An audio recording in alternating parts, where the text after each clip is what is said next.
At the height of its power, Rome seemed invincible. Its legions crossed continents like red-hot blades, crushing kingdoms, subjugating cultures, absorbing everything in their path. Every decade, a new name appeared on the maps of the Senate as a Roman province. Gaul fell, Egypt was annexed, Judea surrendered, Dia went down in history. Everything fit into the expansionist logic of an empire that knew no borders, or almost.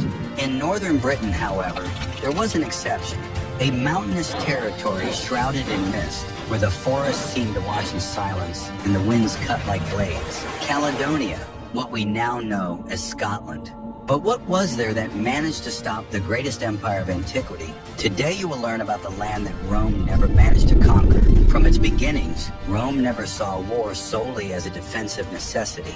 For the Romans, waging war was a legitimate way to assert power, project prestige, and expand civilization.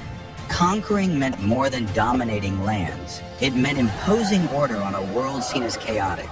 That is why each new province was celebrated as a moral victory, as if the universe itself were surrendering to Roman reason. During the Republic, this logic was already in place, but it was during the Empire that it intensified as a doctrine. Under Caesar, Gaul was crushed. Under Octavian, Egypt was absorbed and Hispania consolidated. In Asia, even the Parthians, one of Rome's greatest historical enemies, were contained within well-defined borders. And in the West, what seemed to be the edge of the known world, the island of Britannia, was also swallowed up by the imperial machine. In the year 43 AD, Emperor Claudius launched an ambitious campaign in Britain with the support of local elites, the skillful use of diplomacy, and an overwhelming military force. The Romans took the south of the island with surprising speed. Entire tribes were co-opted. Local leaders were granted citizenship and official positions. Within a few decades, southern Britain already boasted amphitheaters, paved roads, and even public baths. For the Romans, it seemed like another inevitable success. And then their eyes turned northward. Caledonia was seen as just another stage, just a mountainous terrain to overcome, a technical obstacle, not a strategic one. The peoples who lived there were considered primitive, tribal, without writing, without large-scale agriculture, without a central political organization.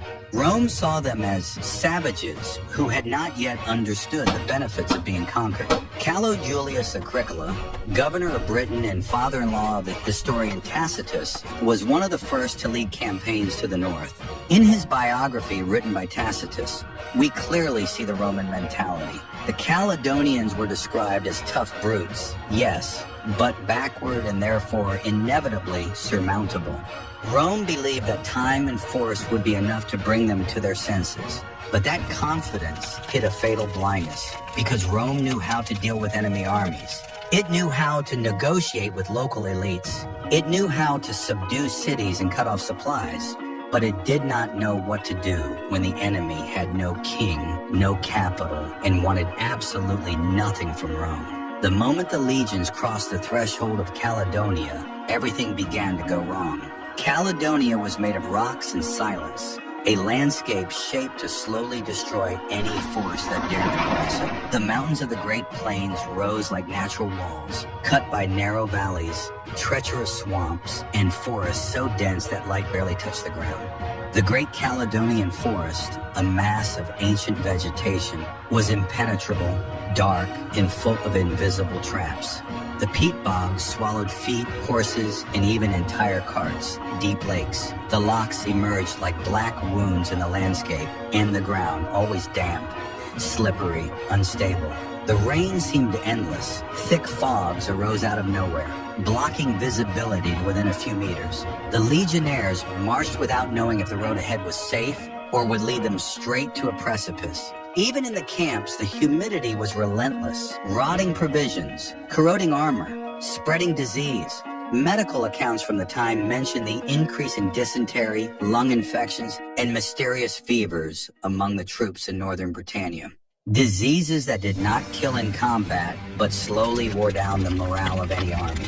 Roman strategy, developed over centuries, depended on order. Calculated marches, symmetrical camps, well-planned roads, constant supply lines. It was a machine, but machines break down when the terrain refuses to cooperate. In Caledonia, no road remained intact for long. No convoy could advance without risk, no map was reliable, and every tree, every hill, every bend could hide the next disaster. Visibility was so unstable that scouts got lost. Entire patrols disappeared. Archaeological research and climatological studies confirm that the climate in Scotland during the Roman period was in many ways even harsher than it is today.